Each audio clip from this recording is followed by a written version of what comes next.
So, recently on the stream, I played through Romeo is a Dead Man, the latest game by Grasshopper Manufacture, and I figured I would take some time to just talk about it.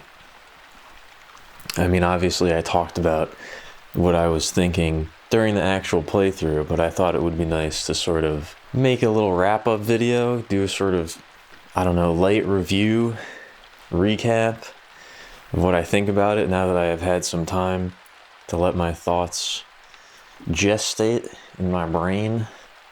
I think I'm going to try to do this for everything that I play on the stream.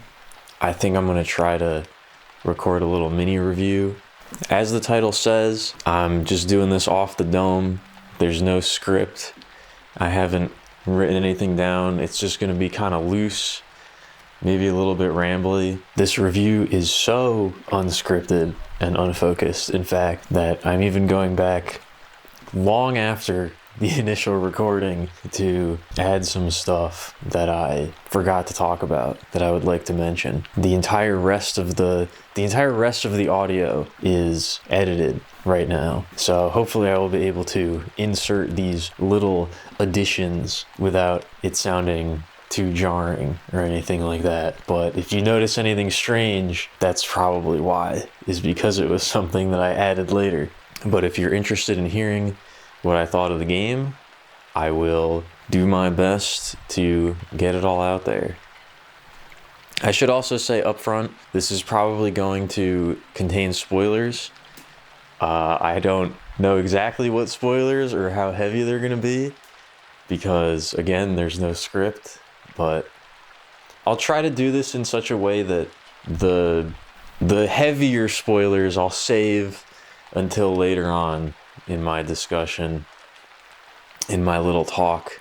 So if you're on the fence, if you don't really know anything about the game, you're not really sure you're interested in it, you just want to hear a little bit about it, or you listen, you're like, oh, that sounds like something I'd like. I'll try to keep like discussions of like the ending and like anything that I would consider like a major spoiler until later on. So if at any point you feel like you don't want to hear that kind of thing, you can just, click off and save this for later, or, till after you've played the game yourself. And I will say, my feelings on the game are pretty mixed. I have very mixed feelings about Romeo is a Dead Man. But I think if you like Grasshopper Manufacture and you like Suda, I do think the game is probably worth playing. I think you'll probably find something to enjoy about it. Yeah, like I said, it's a weird game, even by Grasshopper standards, I would say. It's got there's a lot going on. It does a lot of things. Your reaction to it could be, I feel like most people are probably going to have very wildly different reactions to it just because it contains so much. There's so much going on that I don't think anybody's really gonna have the same exact experience going through it.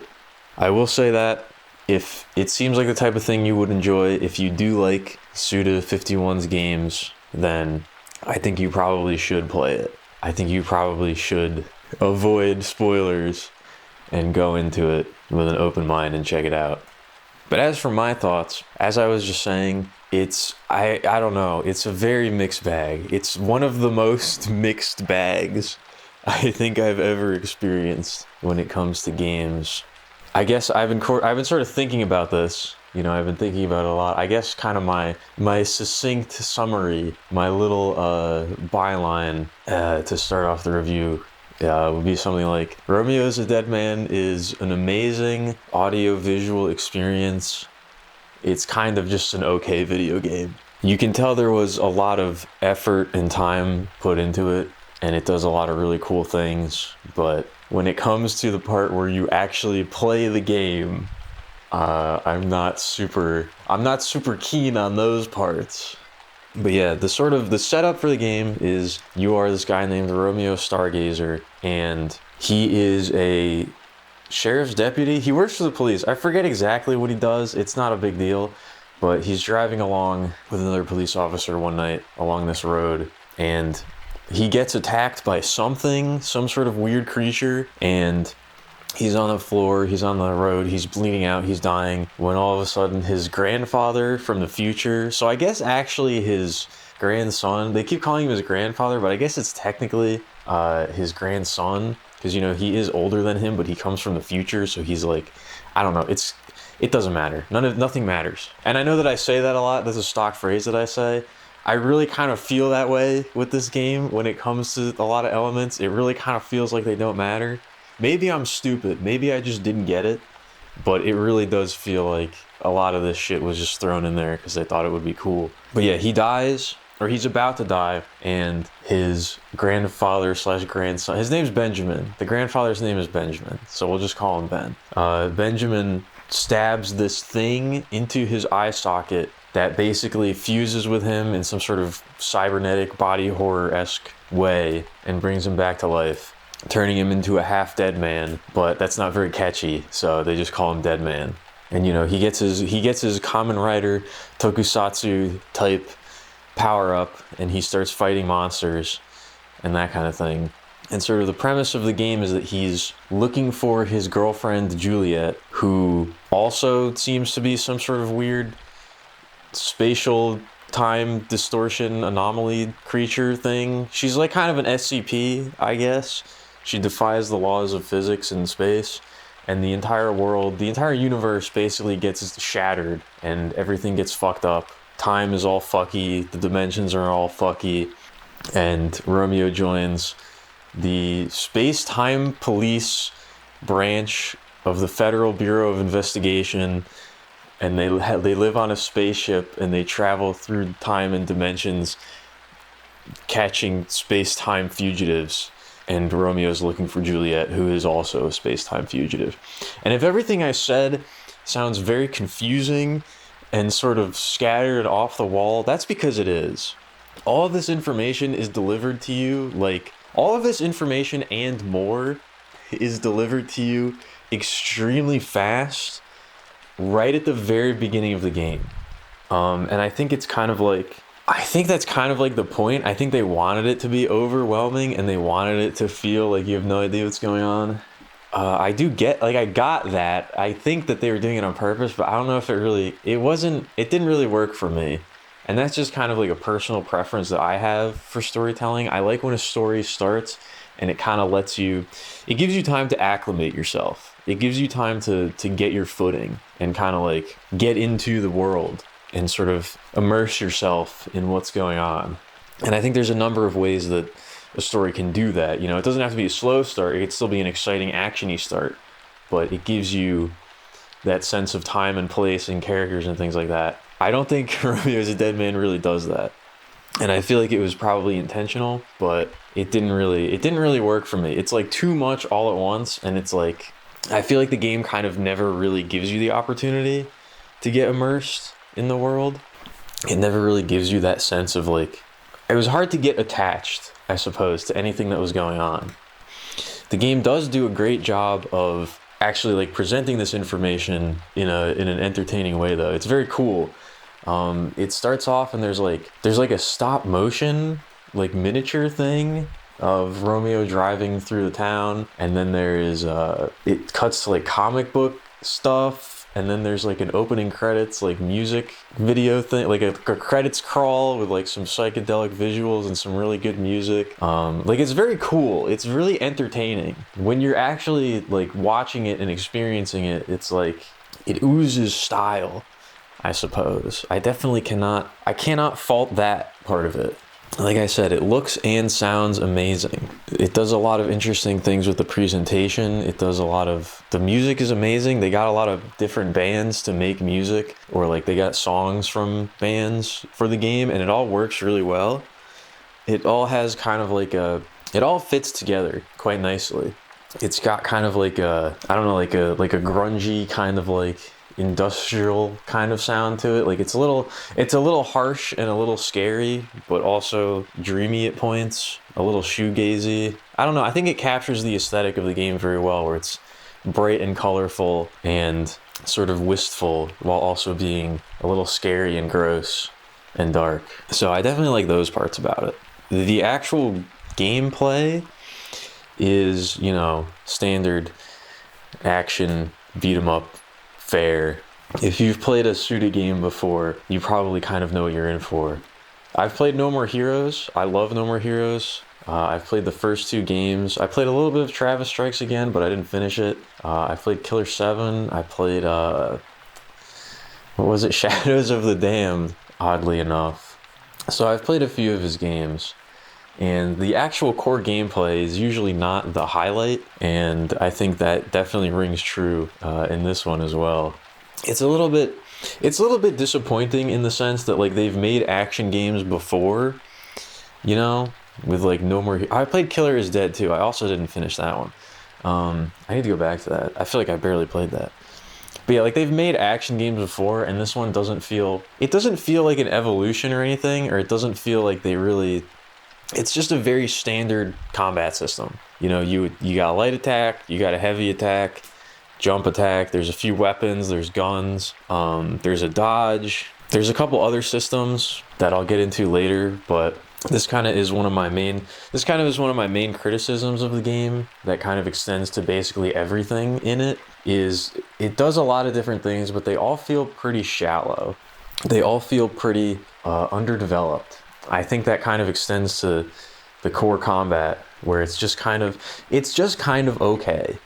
It doesn't really do anything special or interesting, and like, it doesn't feel bad, you know. It's not like terrible, but it's not especially good either. I kind of felt that a lot with the guns as well. You have a gun and you have a melee weapon that you can equip. You could equip one at a time and switch between them. Not like mid combo, not like action switching like Bayonetta or something like that, or like Devil May Cry, where you can switch between styles and stuff. It takes a second, so you can't really do it very fluidly. The guns, you get kind of just like the standard third person aiming, and it's just okay. Like, it doesn't, I don't know, I feel like they didn't integrate it into the flow of combat very well. It feels a little janky, I guess.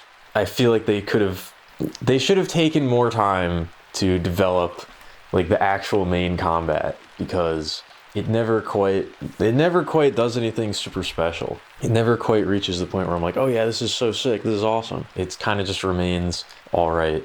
There is one cool thing that I like. You have sort of this super meter. You have a blood gauge that kind of looks a lot like how the blood looked in Killer 7. And it charges up a special attack called Bloody Summer, which I'm just going to take a minute here to say that the naming conventions are still amazing. Everything has a really cool name in this game. I feel like at least like 20% of the writing 20% of like the writing brain power just goes purely to thinking of cool names for things, and it definitely pays off because everything's got a really cool name in this game. But yeah, you have your special attack called Bloody Summer, and this is probably like the coolest, most unique thing that the combat system does that I really like. You charge it up over time, and when you use the attack, it has this really cool effect, and when you hit enemies, it gives you health back, which is an interesting idea. And you have a lot of variations on it, like, you know, if you just use it from a neutral point or like from a combo, it's a certain attack. If you do it after a dodge, it's a different attack. If you do it in the air, you know, it's a different attack. Like, you have a bunch of options that you can do. As you get more, you can upgrade the gauge to get like up to 3 stocks, and then if you use the normal one, you can chain those together, and it does like a unique combo if you spend like all 3 Bloody Summer charges in a row, which is very satisfying to pull off, because, you know, you spend the time to get the blood gauge all the way up to max, and then you unleash this big ass combo on your opponent, and you do a bunch of damage and you get a bunch of health back. Like, it's really, that's probably the most satisfying and cool part of the combat system. But again, it feels like they didn't really think about it too hard, because that gives you health back, which is kind of a unique and interesting way of healing. But then you also just have these little pills you can take that work like, you know, Dark Souls Estus, where you just recharge them whenever you hit a checkpoint. It's like, well, I would have preferred it if they kind of went all in on like this Bloody Summer and like healing in combat idea, and sort of developed that a little bit more. But then they also just gave you a very standard, normal way of healing. And it's like, okay, well, there's more potential there that I feel like was not realized very well. I actually do like the variety of weapons and how you unlock the weapons in this game. You have a few different melee options and a few different guns that you can pick from, and they're all available like right from the beginning. I think you play the like tutorial zone or like the very first stage, and then when you get to your little hub, the spaceship, you can just buy the weapons and start using them. It doesn't cost a lot of the currency to actually unlock them, so you can get all of them like pretty much after the first or second stage. You'll have all the weapons unlocked, which I kind of like. It does sort of remove the satisfaction of like beating a boss or something and then getting a new weapon or ability or whatever to play around with. That's always kind of nice. It makes you feel like you're being rewarded, you know, gives you a little sense of progression. On the flip side, it can always be kind of annoying when you're playing a game and like your favorite weapon is the one that you unlock like, you know, 60% of the way through the game. That could be kind of annoying, especially if you're like replaying. You know, the first time you go through, like, it's a little frustrating because you're like, oh, I wish I had this earlier. But then, you know, when you're replaying it, it's extra bad because you're like, oh man, I can't wait until I have my full kit unlocked. I feel a little bit lacking right now, or I wish I could use such and such weapon or item the whole time. So I do kind of like that. I think it's probably a little better, especially for a game like this where the individual weapons don't really, like, they're not tailored to specific situations really. You can kind of just use them however you want to. They're not like, you know, like Zelda items or whatever where they're good against specific opponents or things like that. You can kind of just use whatever you like. So I think it's probably a better way of doing it, of just saying, hey, here's everything, buy what you think looks interesting, and you'll have all of it like really early. I do kind of like that. I think that was a nice little way of doing it. The way that you upgrade the weapons and stuff, and your character, like Romeo himself, has stats that you can upgrade. It's a little weird. Again, it's more of like a presentational thing. Like there's a bunch of different kind of arcade games on the spaceship that you can interact with. Like Romeo's stats are, you spend currency to like move through a little maze and you pick up the power-ups that give you stat ups.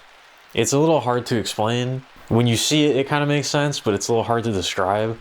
So you kind of have to like plan your route through the maze and like scout ahead to see what you're going to pick up, which is pretty cool. I kind of like it. I like that it's a little bit different. It does feel like another one of those things that could have used maybe just a little more, but I think it is nice for what it is.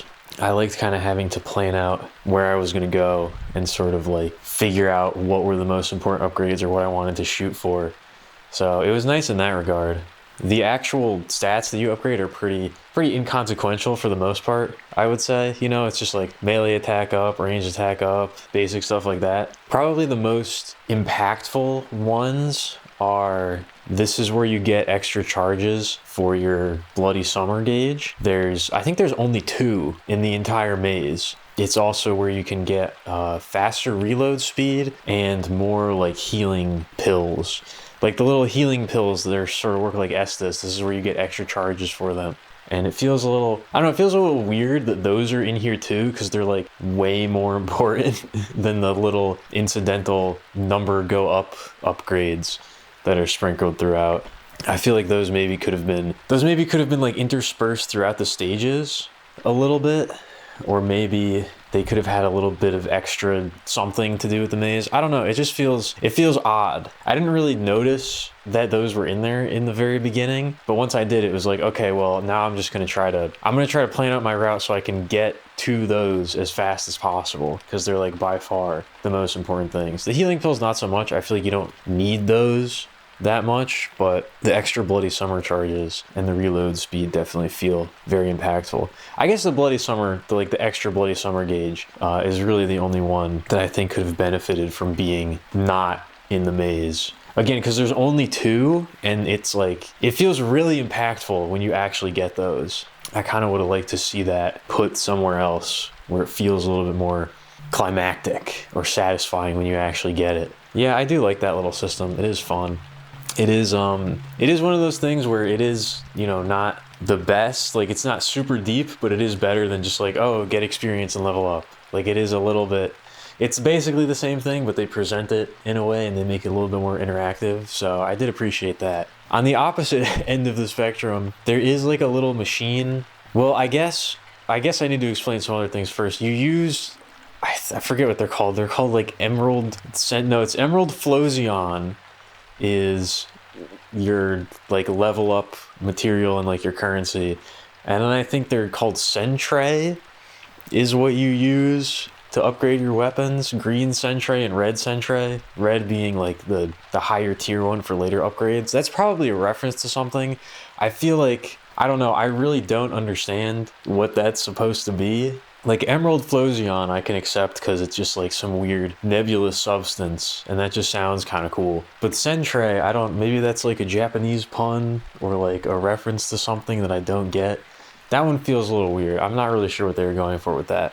When you're going in between the different levels, you're sort of flying the spaceship along a set little track, and you can pick up space junk, and you can then convert the space junk into these upgrade materials. And I think throughout the course of my entire playthrough, I got one green Sentry and one red Sentry out of doing this. Of all the things in the game that feel just kind of shallow and tacked on, I think this is like the number one with a bullet. Like, this feels so unnecessary and like so weird that it's even here. I kept waiting. I was like, surely there's gotta be more to it. Surely there's gotta be something else I can do with this.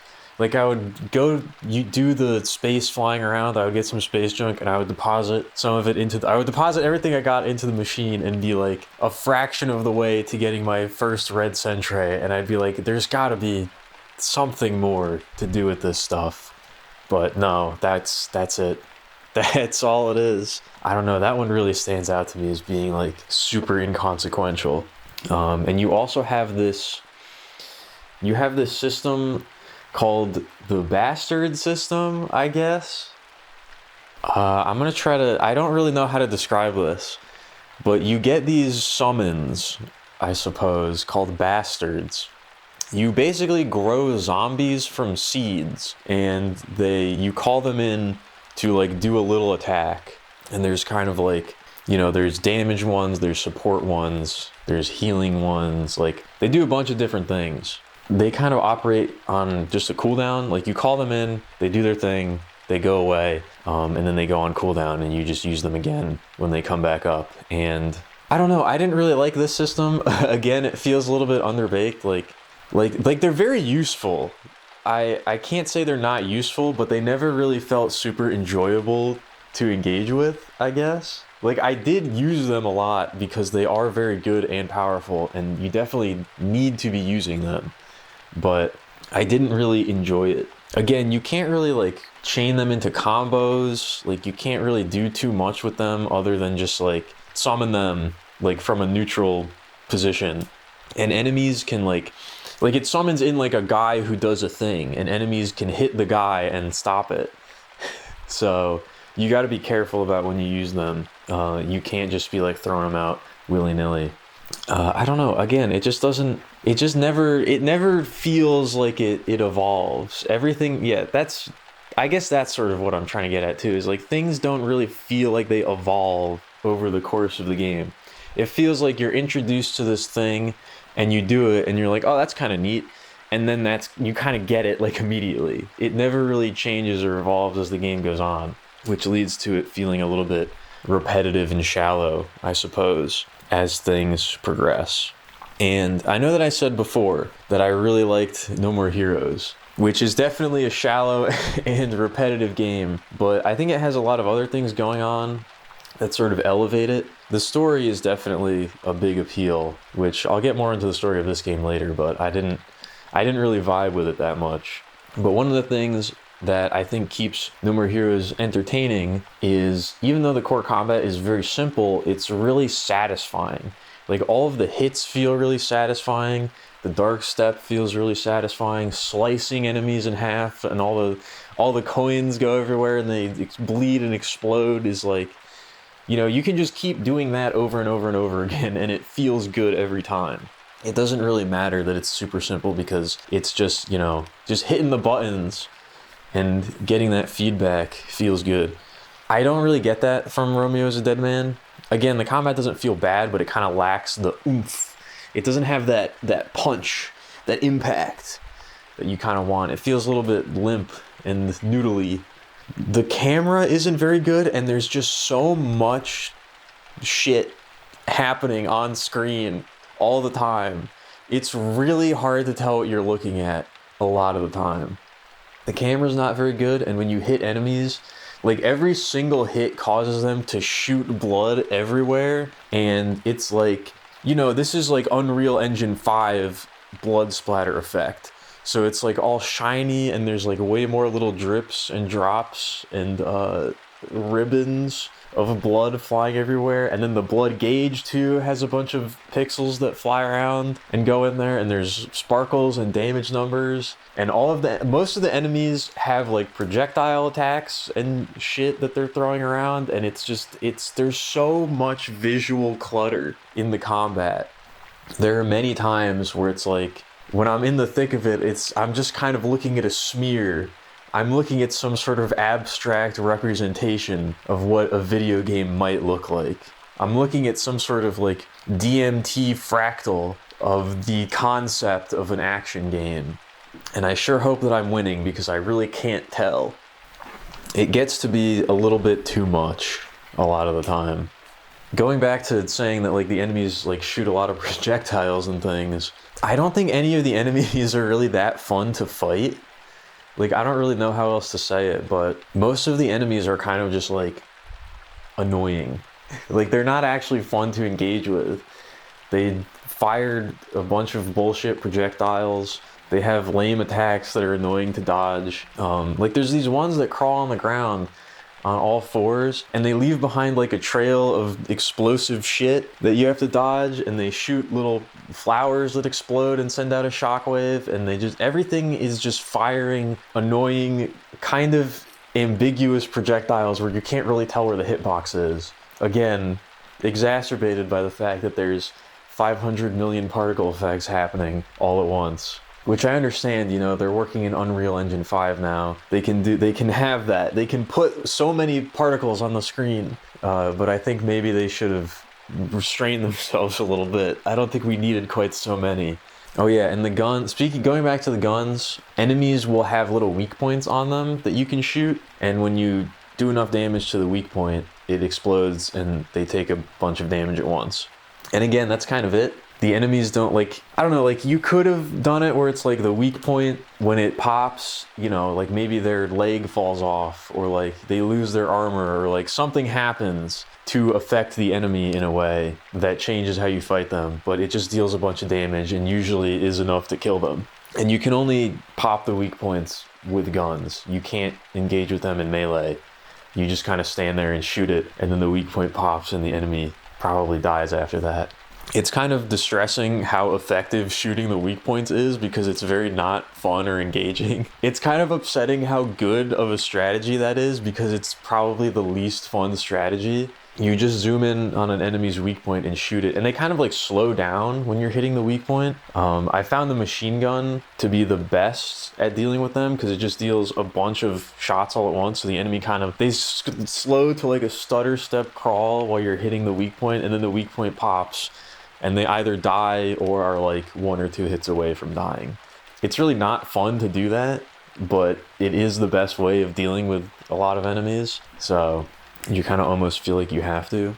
I should also mention that, like I said, this is not scripted. In case you can tell, it's not scripted. The game has like an insane input buffer, probably the most input buffer I've ever experienced in like any game. It's like, I think maybe even, it's like a full second, or like maybe even more than that. If you don't know what an input buffer is, it's like, you know, you press the attack button and your character like swings their sword, and they can't do anything again until they're done swinging the sword. So an input buffer would be like, you know, you press to attack, and then you press the attack button again while they're still doing the first swing, and then the second swing comes out. You know, you've buffered in that input during the first animation, so the second attack comes out as soon as it can.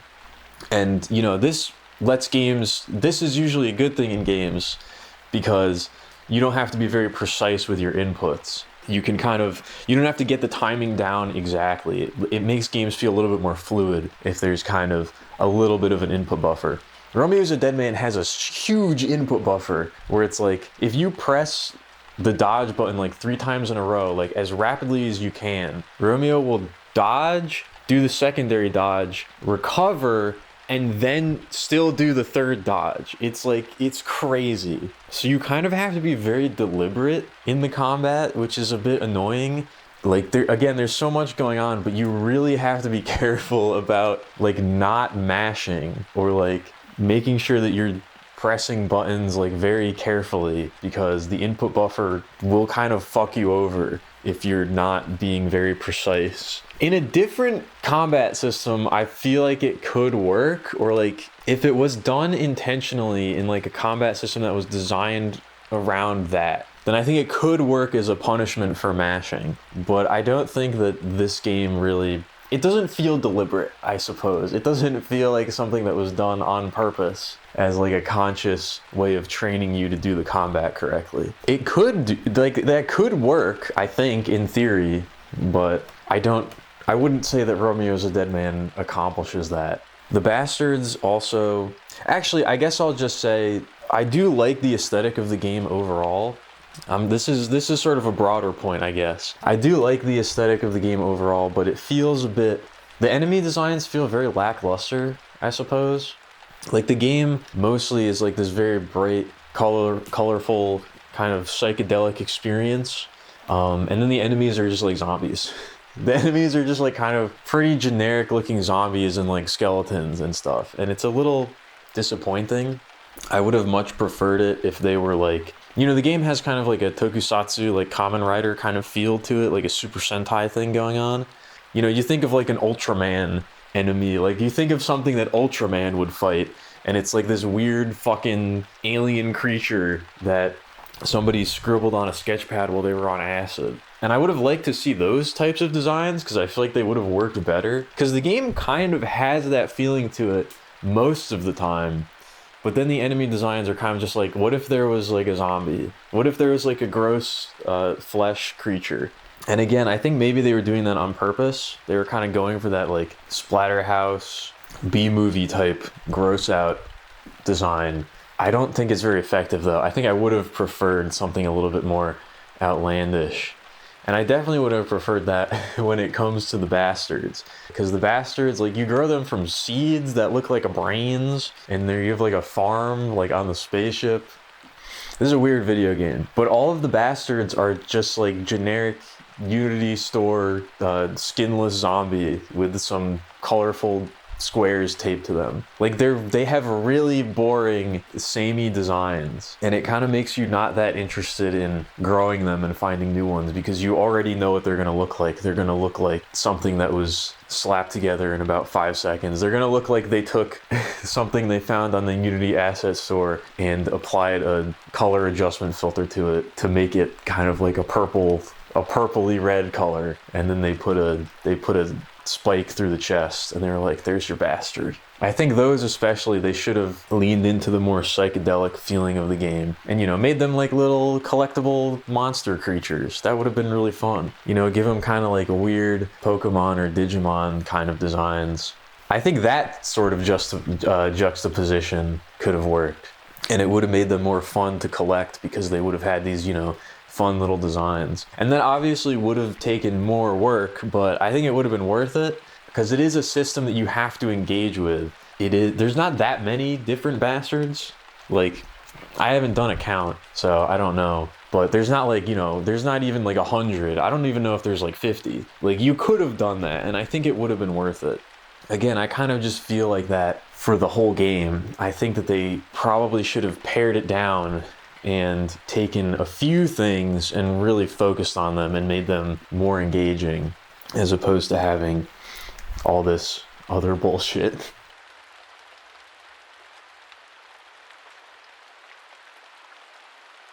In between the different like main stages, there's also these optional little dungeon things called Palace Athene that you can go through. And these are pretty not interesting. Again, the visual presentation is just kind of not great. They're just like, it's just more hallways and like square rooms. It's like a brick kind of rundown. They kind of look like alleyways. I don't really know how to describe them, but they're just very boring looking rooms. Occasionally you'll get one that looks kind of interesting, like it's a library or there's like graffiti on the walls, but it's not really anything special. And you just go through the hallways and rooms and you fight a bunch of enemies that you've already fought. And then maybe at the end you get some upgrade materials and a badge, a pin if you're lucky. I don't really know why they put this. I don't really know why they put it in the game. It really does feel like just padding, like just more stuff for you to do. And I kind of have, I don't know, it feels like an easy thing to say where it's like, I wish they had just removed this part of the game and made the actual main levels like better. Like it feels like an easy sort of criticism to make, but probably it worked the other way around, or it was like they had pretty much the rest of the game done and then they were like, well, you know, we can slap together these little dungeon environments really quickly, so we might as well just do that to throw in some extra content. I still feel like the game would be better overall if the Palace Athene stuff wasn't in the game. They're just not that fun. They're kind of boring to go through. But you do sort of feel like you're missing something if you don't do them, because they do have those unique pins, which aren't like super important, but you know, I did want to see them and get them because they do sometimes have interesting effects and they do have little like descriptions that were interesting and I liked reading them. So I did want to get those, but actually doing the Palace Athene stuff was kind of not fun. I think if they had just removed Palace Athene and put those pins like in the actual stages for you to find, that probably would have been better.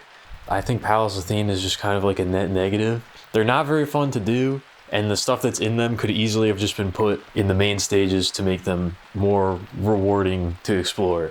Like even if creating Palace Athene didn't take away any kind of like energy or focus or whatever from improving the main levels, I do feel like they're kind of just a net negative here. I think the game would honestly just be, even if there was nothing to replace them, I think the game would be better if they just weren't a thing at all. I don't know, I'm not really sure how to describe it, but there's certain additions like that where they feel like they kind of just make the experience feel a little bit cheaper by their inclusion. I don't really know how else to say it, but Palace Athene feels like that. It feels like padding in the worst way. It just kind of degrades the experience, just the fact that it's there, which maybe is like, that's pretty harsh for something that's entirely optional, but you know, I could have just stopped doing them. I could have just not done them, but I'm sick in the head and I was for some reason compelled to go through every difficulty level, even though I think after every single one I was like, okay, I'm done, we're not doing another one. But I just kept going back. Fool that I am. I just kept going back. Oh yeah, you have like usable items and you have badges and pins that you can equip that do stuff.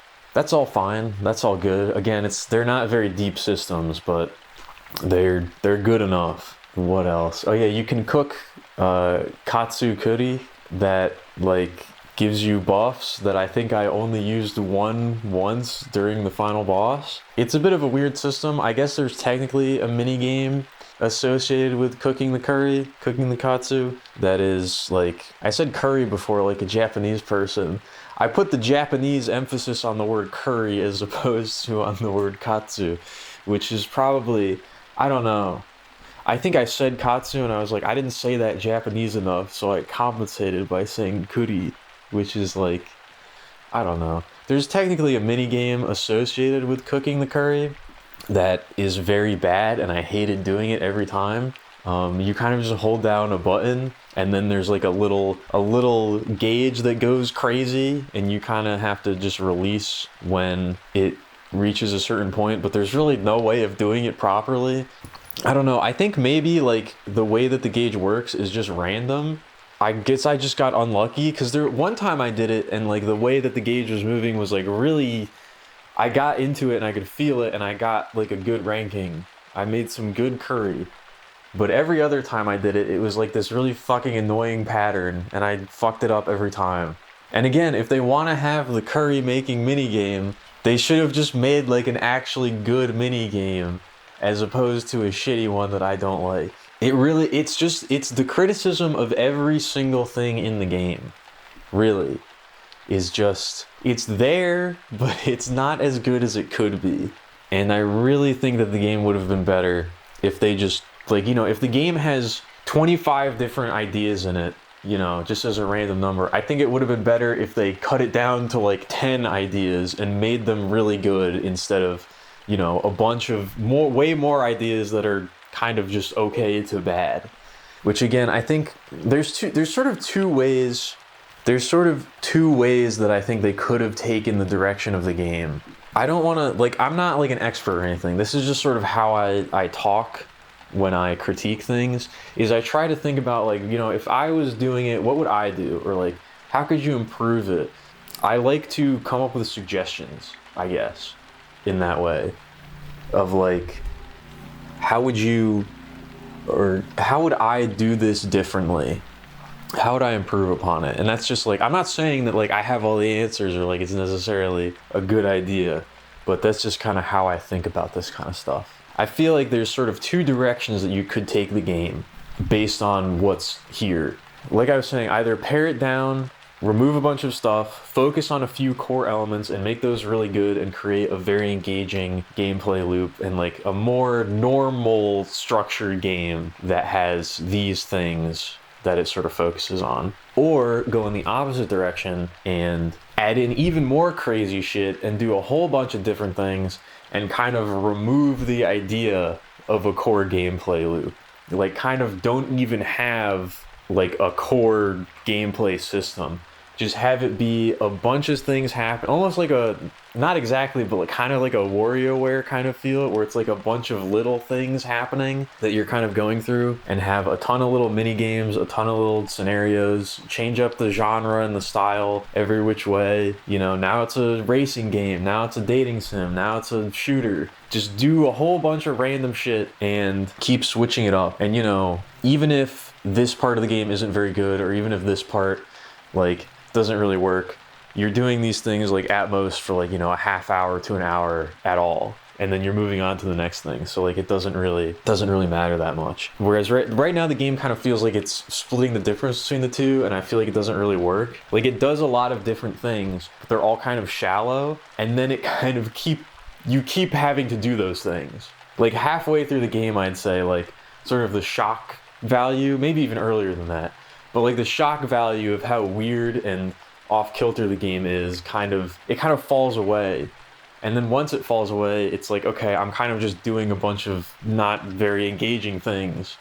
I think if they wanted to keep that, then they should have just, went harder on the idea of like, there's a bunch of random stuff happening and you never know what's going to happen next. Which I think it's kind of what they wanted to do, because I think it fits the setup of like, the universe being shattered and time and space and everything being completely distorted and nobody knows what's going on, and we're trying to bring it together. There's a lot of really good ideas in the game that I just don't think are fully developed. I guess I haven't really talked about like the actual main bosses of the game. I feel like I don't have too much to say about them, honestly. They weren't that interesting. And I think part of the reason is, well, like I said, you work for the FBI and you're trying to track down these space-time fugitives, but I don't feel like the space-time fugitives do very much with space-time, if that makes any sense. Like, they're set up to be like, I don't know, like organ traffickers and like cult leaders and things like that, which are just like normal crimes that you could do in regular reality. Like, there's a part of the game where they talk about what the other divisions of the FBI are doing, like the stuff that they're dealing with, and that stuff, I was like, I can't remember the specifics, but I was like, I wish we had seen some of that. I wish we had to deal with those guys. Like, their crimes sound much more in line with like, messing with space-time. It just felt a bit weird in that way. And I think I didn't really realize this until the very end, but I think that what the game really lacks above all is atmosphere. Because the presentation style switches up so much constantly, it doesn't really have that sense of atmosphere or like setting, or I don't know, it's hard to get immersed in. It's hard to get immersed in the world of Romeo is a Dead Man. I almost said Romeo is a Juliet. That's a completely different story. Yeah, I think that that's one of those things that I really like about Suda's games. Like when I think of No More Heroes and Killer 7, they have a very thick atmosphere. Like even if you don't really know what's going on with the story the whole time, or even if, especially in Killer 7, like even though the story can be kind of hard to decipher, like the stages and the world and everything and the characters, they all sort of contribute to this very strange feeling that's kind of like surreal and dreamlike. It's hard to describe, but it's when you play the games, I think it comes through very strongly. And Romeo's a Dead Man doesn't really have that. And I think part of the reason why is because it is constantly switching up its visual style and its presentation. It never really gives that a chance to develop. And the biggest casualty of that, I feel like, is the bosses. Like you kind of see their story, or you interact with them, or you see them talking, and it's usually presented through like these comic book style cutscenes, and they just sort of make you take a step back. They remove you from the actual world of the game, and they feel kind of like less impactful because of that. Like I remember there's one scene during I think his name was Magus. He's like the cult leader guy from ancient Rome. There's one cutscene where he's sitting opposite you at the end of like a big dinner table, and he's just kind of like monologuing at you, and it's like an in-engine cutscene. And I was watching it and I was like, this feels so much better and like more engaging than the comic book stuff. Like the comic book stuff is cool and they all have different visual styles, but again, I think that kind of degrades the atmosphere in a way. And I think that is what the game kind of needed, or like what I look forward to with these games. I feel like the game sort of wanted to have that, and I got brief glimpses of it every once in a while, but I was never able to quite get into it. So yeah, I don't feel much of a connection to the actual main bosses. Even if, again, like on paper, they're like good ideas. On paper, they're like interesting, but I don't think they really do enough with them. Again, I just wanted more. I just wanted it to be a little bit more developed. And I guess we can kind of move into the story aspects now. Like I was saying, it doesn't feel like there's a lot of good ideas there, but it doesn't feel like a lot of them are developed to the point that they should be. Like the core idea is Romeo searching for Juliet. That's what he wants. And he's working with the FBI and all that because he kind of has to. But what he wants is to find Juliet. And I don't know. It was very hard for me to get attached to Romeo. I feel like he doesn't have a very strong characterization, and they especially don't really develop his connection to Juliet. I'm sort of told that, you know, he loves Juliet and he wants to find her, and like she's worth going after through all of this. But I never got that. I didn't care about Juliet, even if Romeo did. And I don't think the game does a very good job of sort of making you, the player, actually care. They do some stuff. They do little snippets, you know, where you see them interacting in like a diner and stuff like that. And I think the game could have definitely used a lot more of that. It could have used a lot more establishing their connection and like getting you to actually feel it. Because there is sort of like, again, like there's a base here. Like Romeo is sort of characterized as kind of like a conspiracy theorist type of person who's like into the occult and things like that. And he lives in a town called Deadford, Pennsylvania, which, again, amazing name. It's sort of set up through, you know, various dialogue, and all of the different badges, the pins that you can equip, have unique descriptions that talk about stuff related to Deadford. And it seems like Deadford itself is kind of this locus of like paranormal, occult type stuff, where there's a lot of legends and things and weird occurrences and stuff like that. It kind of was making me think or like yearn for the version of this game where it's like you're Romeo living in Deadford, and you get to interact with Juliet, and it's sort of juxtaposed against all of this weird, like, paranormal shit happening in Deadford.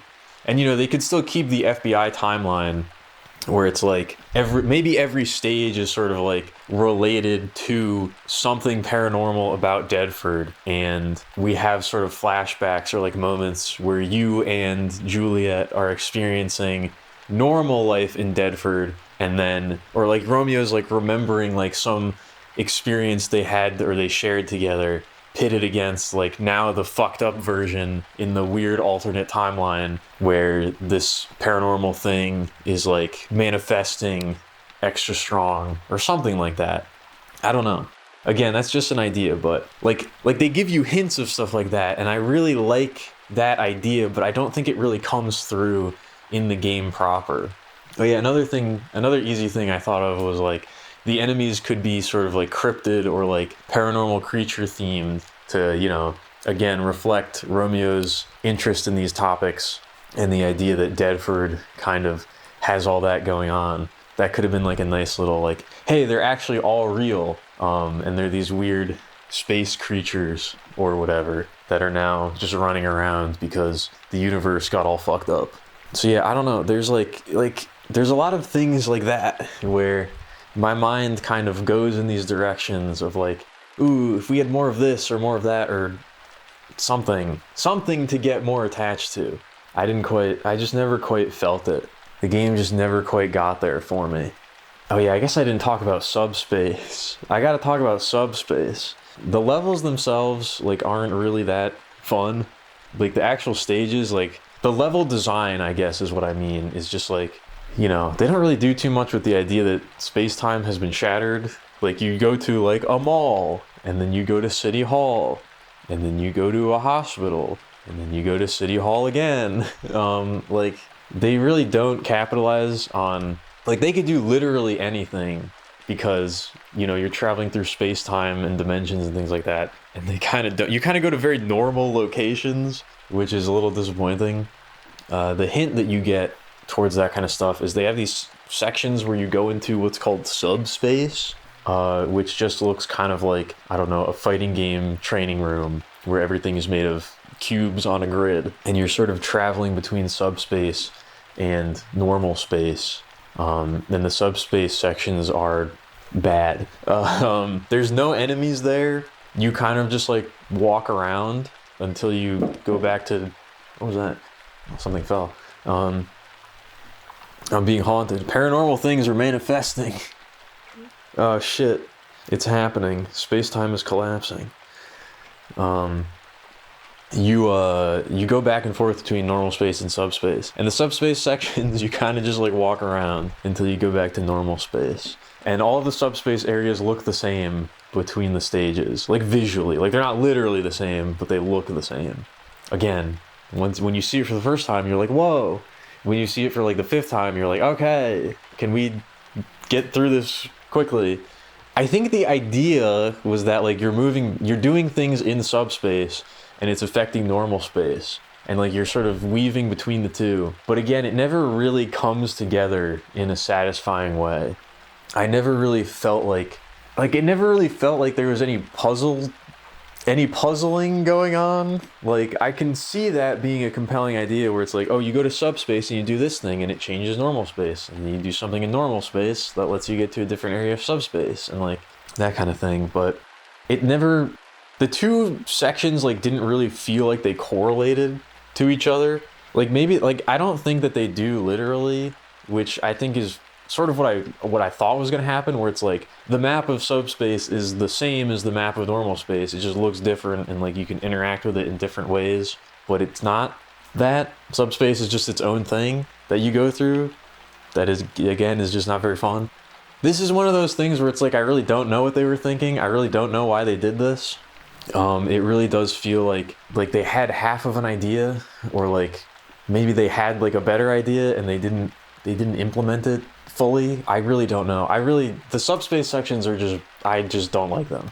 Again, when you first see it, it's kind of interesting, but then it slowly dawns on you that nothing's changing. It's gonna be this every single time, and it doesn't quite work.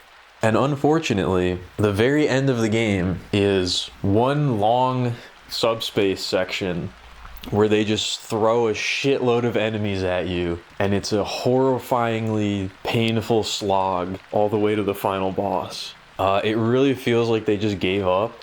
I know I gave up. I was really frustrated at that point, and I kind of was just running through the area. I will cop to that. I definitely did not do it any favors. I was very upset, and I really didn't want to have to do it, so I kind of just ran through it. And I made it probably more painful than it needed to be. But I don't think that if I had taken my time and done it patiently, it would have been good. It maybe would have been over with slightly quicker, but I don't think I would have enjoyed it anymore, is what I'll say. And the whole lead up is like, I don't know, it's weird. Because, like, you think you're going to confront Juliet. Like, that's what the game has been leading up to. You travel into subspace via, like, these little TVs, and there's, like, a guy in a suit on the TV, like, talking to you. So you see this guy all the time. And you feel like the final confrontation is going to be with Juliet.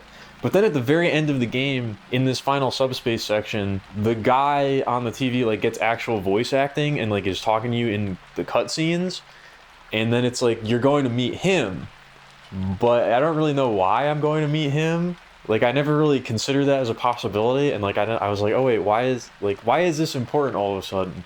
And so you're going through this big long subspace section, like leading up to go talk to him, and then you get to the end, and Juliet is there, and it's like, wait, what?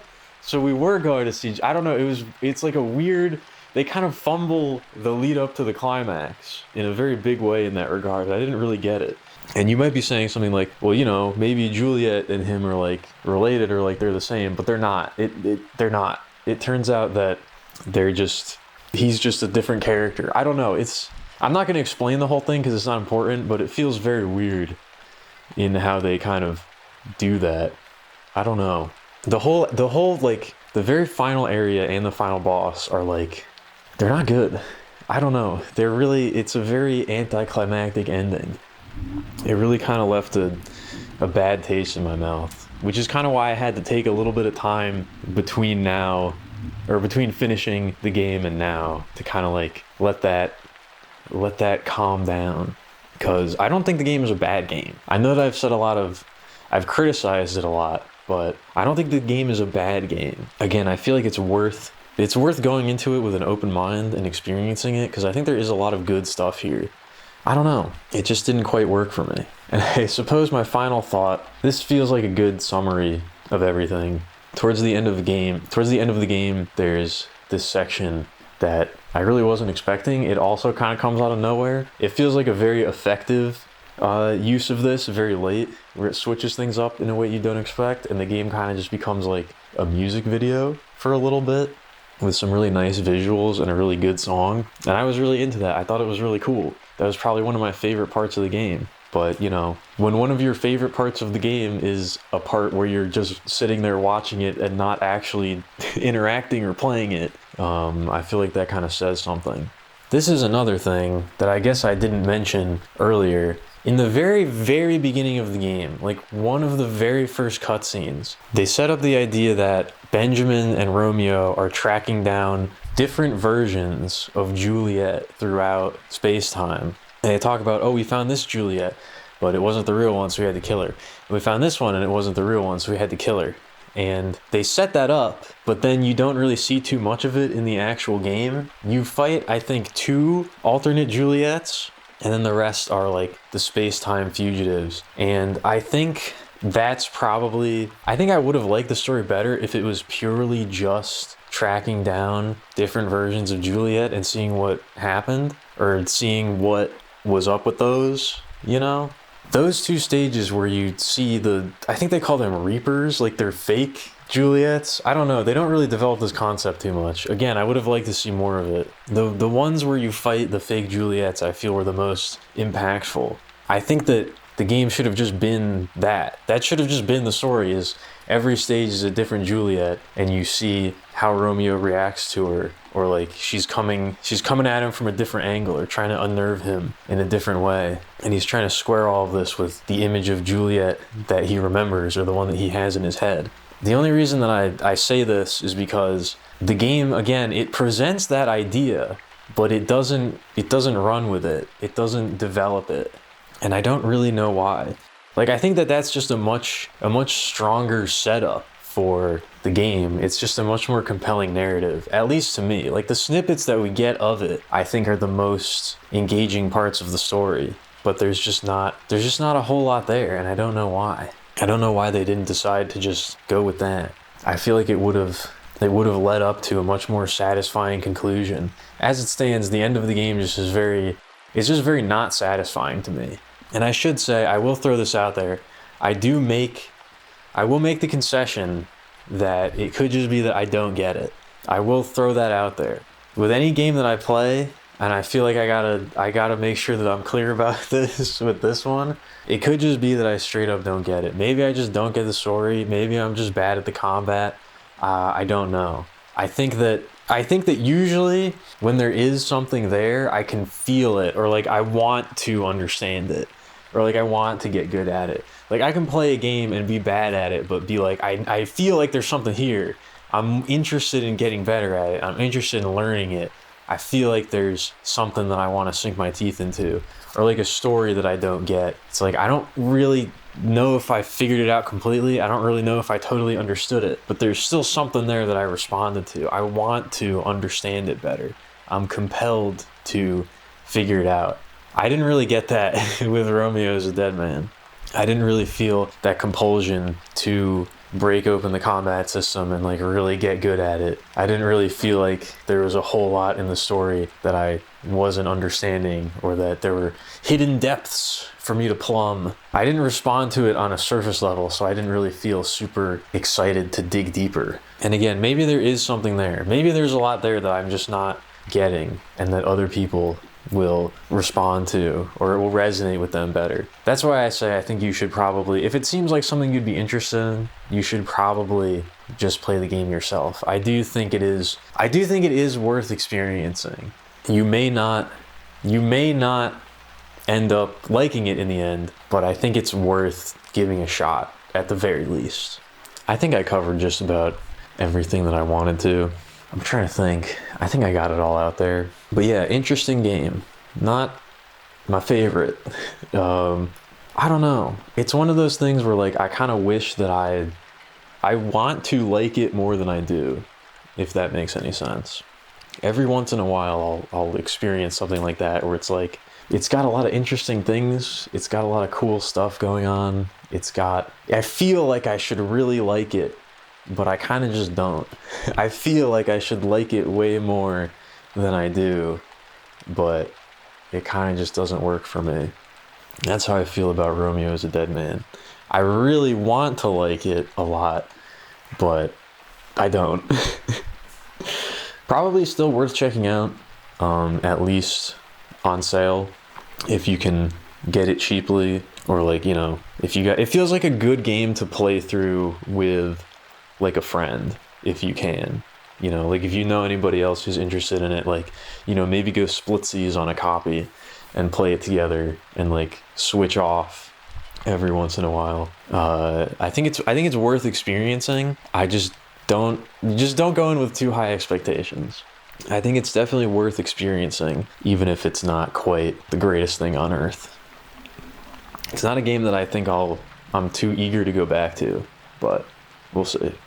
I guess that's about it. I guess that's about all I have to say about Romeo is a Dead Man. Thank you for listening. I hope you enjoyed hearing my rambling thoughts about the game.